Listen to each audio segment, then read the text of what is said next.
주신 하나님의 말씀은 마태복음 10장 34절부터 39절입니다. 마태복음 10장 34절부터 39절입니다. 다 같이 한 목소리로 봉독하겠습니다. 내가 세상에 화평을 주러 온 줄로 생각하지 말라. 화평이 아니요 검을 주러 왔노라. 내가 온 것은 사람이 그 아버지와 딸이 어머니와 며느리가 시어머니와 불화하게 하려 함이니 사람의 원수가 자기 집안 식구리라. 아버지나 어머니를 나보다 더 사랑하는 자는 내게 합당하지 아니하고 아들이나 딸을 나보다 더 사랑하는 자도 내게 합당하지 아니하며 또 자기 십자가를 지고 나를 따르지 않는 자도 내게 합당하지 아니하니라. 자기 목숨을 얻는 자는 잃을 것이요 나를 위하여 자기 목숨을 잃는 자는 얻으리라. 아멘. 오늘 아침이면 유엔에서는 이제 북한을 어떻게 할 것인가에 대한 제재 결의안을 이제 표결에 붙인다라는 얘기가 있습니다. 그래서 지금 현재 이제 유엔의 제재안 가운데 있는 것은 북한 땅에 처음에는 이제 모든 석유를 수입하게 하는 것은 안 하려고 했지만 그게 아니라 일단 30%만이라도 일단은 하지 말자. 그 정도의 이제 결의안이 어느 정도 합의가 된 상태다라고 얘기를 합니다. 자, 북한 땅 때문에 전 세계가 시끄럽습니다. 북한 땅 때문에 온 나라가 시끄럽습니다. 우리는 전쟁 때문에 두려워하고 또 다른 6.25가 일어나지 않을까, 또 다른 동족 간의 비극이 일어나지 않을까 두려운 가운데 많은 나라의 많은 사람들이 기도하고 있고요. 뭐 불교에 있는 사람들도 뭐 공덕을 빌면서 기도하고 있고요. 기독교도 마찬가지고 천주교도 마찬가지고 이 나라 온 나라 온 민족이 들썩이고 있습니다. 근데 재밌는 것은 우리가 이 나라 이 민족 할 때 조금 많이 그런 인식이 약해졌지만 동족 상잔의 비극은 다시 있어서는 안 된다라고 얘기합니다. 그리고 동족이라고 말하는 것은 한 가족이라는 의미를 분명히 가지고 있습니다. 한 민족, 한 핏줄을 가지고 있는 사람. 근데 솔직히 말하면 우리가 북한 땅에 이제 많은 분들이 돌아가시고 계시기 때문에 점점 피로 연결되어 있는, 혈연으로 연결되어 있는 분들은 점점 더 줄어가고 있습니다. 그러다 보니까 이제는 동족으로 부르는 것에 대해서 사람들이 별로, 젊은 사람들 특별히 더 그렇게 부르는 것에 대한 인식이 희미해져 가고 있습니다. 하지만 그럼에도 불구하고 우리는 아직까지도 북한 땅에 있는 그 사람들을 다른 나라 사람이라고 부르지 않고요, 동족이라고 부릅니다. 그리고 그 동족과 함께 더불어서 어떻게 하면 같이 살아갈 수 있을까를 고민하며 살아가고 있습니다.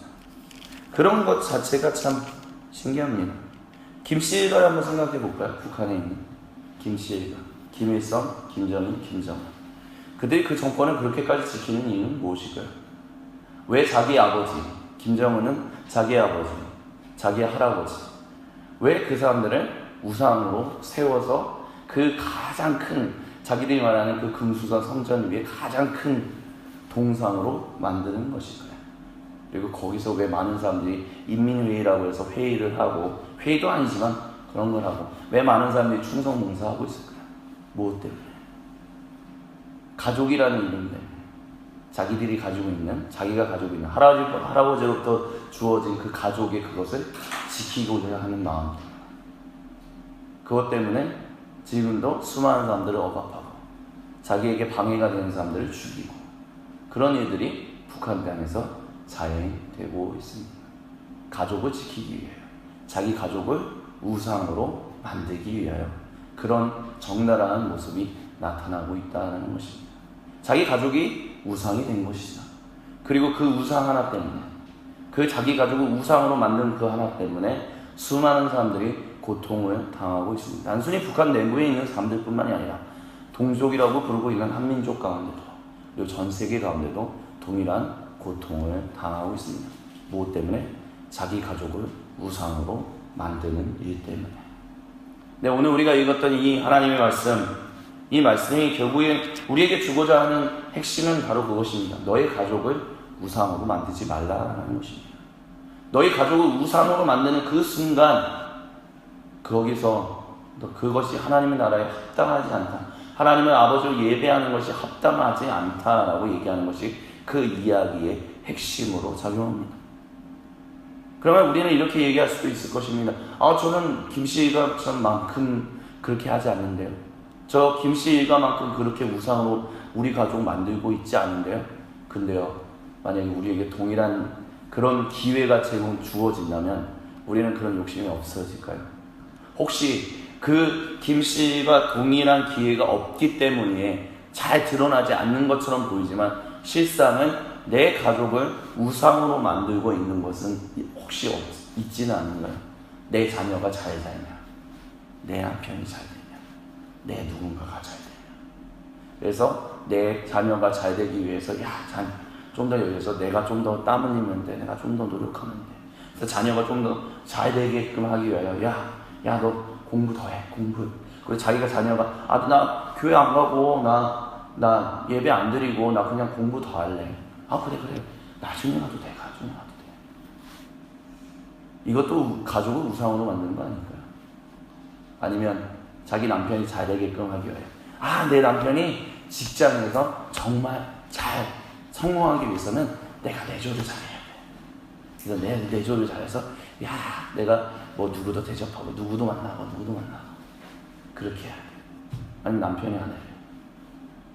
아니면 또 누구를. 우리는 혹시 지금 그렇게 살고 있지는 않을까요? 분명한 것은 오늘 우리에게 주시는 하나님의 말씀, 특별히 10장 24절부터 29절의 핵심은 이 검을 주로 왔다라는 것이 성경의 다른 부분과 매치되지 않는 부분이 있다라는 것을 우리는 기억해야 한다는 것입니다. 즉, 이 구절 하나 때문에 예수님은 우리에게 화평을 주러 온 사람이 아니야? 그 가족끼리 깨지라고 하는 거야? 그런 얘기. 성경이 근데 다른 부분을 보면 남편이 아내가 남편을 사랑하고 사도 바울조차도 너희가 어떻게 사랑해야 하는가, 주님 안에서 어떻게 사랑해야 하는가라는 것을, 화목해야 하는 것을 어떻게 해야 하는 것인가를 분명하게 가르칩니다. 그래서 남편은 아내를 자기 몸과 같이 사랑하고 아내도 남편을 사랑하고, 그러니까 가족을 깨겠다, 가족을 분열시키겠다, 이 땅에 무슨 그런 것을 하게끔 위하여, 그것이 아니라 이 말씀은 구체적으로 무엇을 위하여 온 것이냐? 바로 가족을 우상화 만드는 것, 하나님을 예배하고 하나님을 섬기고 하나님과의 관계가 회복되는 것을 방해하는 그것. 그래서 가족의 가치가 더 중요해요. 하나님을 예배하는 것보다 가족이 주고 있는 가훈, 가족이 주는 가치, 가족으로부터 흘러온 전통, 그게 더 중요해요. 그래서 난 그 전통을 지킬 거예요. 저는 그래서 하나님을 예배하는 것보다 그 전통을 더 먼저 값어치게 여길 거예요. 아니면 그 전통을 하나님을 예배하는 것으로 나는 만들 거예요. 그 모든 것을 내가 깨부시러 왔다라고 지금 예수님은 말씀하시는 것입니다. 가족이 다 깨지라, 그게 아니라 너희 안에 하나님 앞으로 나아가는 것을 막는 그 강력한 가족의 가족으로부터 내려오는 그 혈통으로부터 내려오는 그 무엇인가 잘못된 것들을 내가 없애러 왔다. 그리하여 진실로 너희의 가족이 하나님의 온전하시고 기뻐하시는 그 온전한 민족으로, 그 온전한 가정이 될 수 있게 내가 할 것이다 라고 지금 얘기하고 계시다라는 것입니다.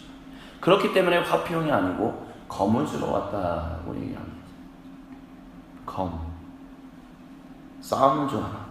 근데 이 싸움, 예수님은 이 땅에서 자신뿐만이 아니라 자신의 제자들조차도 그 검을 누군가를 향한 공격용의 무기로서 사용한 적이 없다는 것을 우리는 반드시 기억해야 할 것입니다. 베드로가 예수님이 잡혀가는 그날 칼을 들어서 그것을 막기 위하여 잡으러 온 대제사장의 종인 말고의 귀를 잘랐을 때 검을 집어넣어라, 그것을 할 것이 아니다. 그리고 그 떨어진 말고의 귀를 붙여주는 것. 그리고 성경에서 말하는, 특별히 사도 바울이 에베소서 6장에서 얘기하는 저 말씀의 검, 그것조차도 누군가를 공격하기 위한, 먼저 공격해서 없애기 위한 공격이 아니라 방어용으로서 사용되는 검이다라는 것을 우리는 기억할 수 있어야만 합니다. 즉, 예수님이 검을 주러 온 것은 무엇이냐? 사람이 그 아버지와 딸이 어머니와 며느리가 시어머니와 불화하게 하려 함이니 사람의 원수가 자기 집안 식구다. 즉 하나님을 예배하는 것, 하나님을 온전히 아는 것, 하나님께서 온전히 깨달아 새롭게 살아가길 원하는데, 그래서 새롭게 그 하나님이 진실로 기뻐하는 그것을 정말 충실히 순종하며 살기 원하는데, 그것을 가로막는 이가 누구냐? 자기 집안 식구가 그렇게 일어난다는 거예요. 근데 그것에 내가 그냥 따라가면 살 것인가? 사람을 기쁘게 할 것이냐, 하나님을 기쁘게 할 것이냐 라고 했었을 때, 나는 내게 생명 주신 그 하나님을 기쁘시게 하는 것을 따라 가족이 주는 하나님을 예배하는 것을 방해하는 그 전통, 그것을 내가 싸워나겠다. 그냥 침묵하지 않겠다, 그냥 따라가지 않겠다. 그게 아니라 진실로 진리를 따라 살겠다. 그 진리를 따라 살면 자연스럽게 그와 같은 불화와 싸움과 다툼이 일어날 수밖에 없다는 것을 얘기한다는 거죠. 그래서 아버지와 어머니를 자기보다, 즉 예수님보다 더 사랑하는 자는 내게 합당하지 아니야. 아들이나 딸을 나보다 더 사랑하는 자도 내게 합당하지 않다라고 얘기하면서, 이것을 또 자기 십자가를 지고 나를 따르지 않는 자도 내게 합당하지 않다라고 얘기를 하고 있습니다. 십자가, 즉 뭐냐? 그 전통, 그 가족을 우상으로 만드는 것. 그래서 너는 이것을 그냥 따라야 돼. 그렇게 얘기하는 것이 십자가를 지는 것만큼 굉장히 큰 영적인 싸움이다라고 지금 얘기하고 있다라는 것입니다.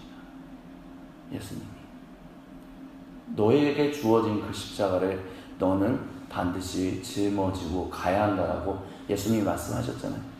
근데 그 십자가가 무엇이냐? 가족의 전통을 따라 사는 것, 가족을 우상으로 만들어서 사는 것, 가족을 최우선적으로 하면서 사는 것이 아니라 하나님이 원하시고 기뻐하시는 것에 최우선적인 가치를 두고 사는 것,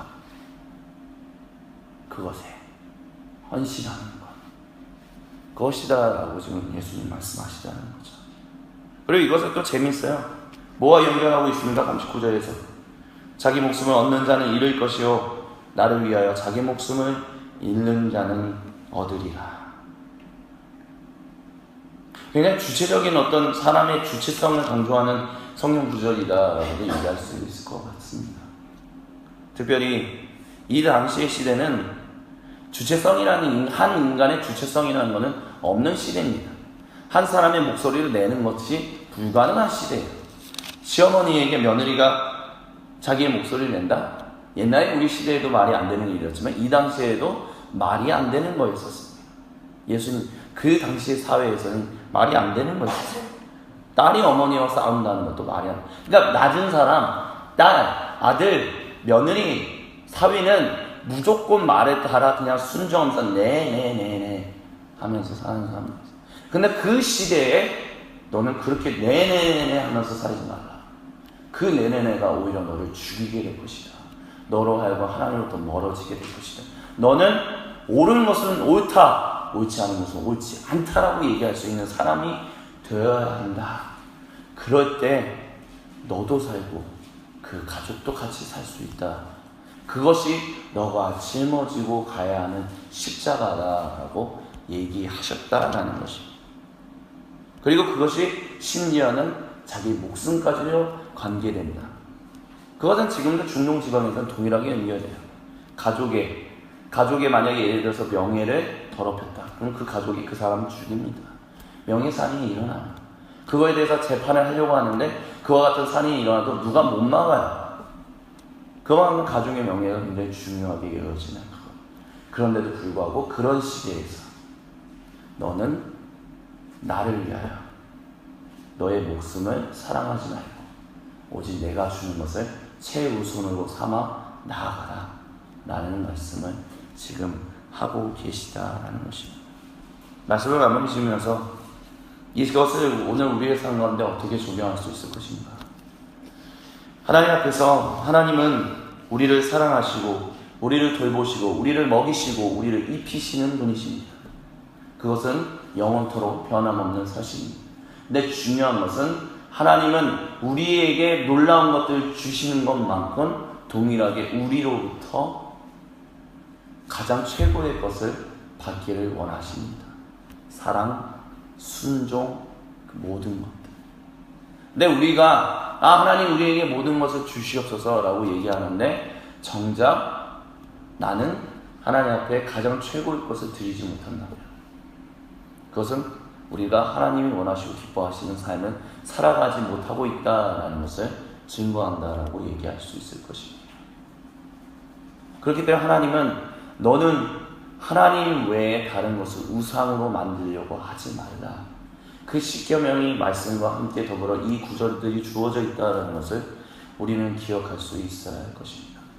그리고 오늘 이 시간 우리는 다시 한번 돌이켜볼 수 있어야 합니다. 나는 지금 내 가족을 우상으로 만들고 살고 있지는 않은지, 하나님을 예배하는 것이 아니라 내 가족을 예배하고 있지 않은지, 내 하나님을 사랑하는 것보다 내 가족을 더 먼저 사랑하고 있고, 내 하나님의 이름이 드높여지는 것보다 내 가족의 이름이 먼저 더 드높여지는 것을 바라서 하나님이 원하시고 기뻐하시는 뜻을 따라 살지 않고 오히려 다른 것에 가족에게 희생이라는 면모로 그렇게 하면서 살고 있지는 않은지, 내 가족에게 진실로 하나님을 예배하는 것을 제대로 잘 가르치며 또한 그것을 얘기해주며 기도하며 살아가고 있는지, 오늘 우리가 다시 한번 우리의 삶 가운데 우리의 삶을 돌이켜보며 하나님 나를 온전히 이끄소서라고 기도하며 간구하며 변화되는 그런 삶을 살아갈 수 있게 되기를 나사의 그리스도 예수님의 이름으로 간절히 청원을 드립니다.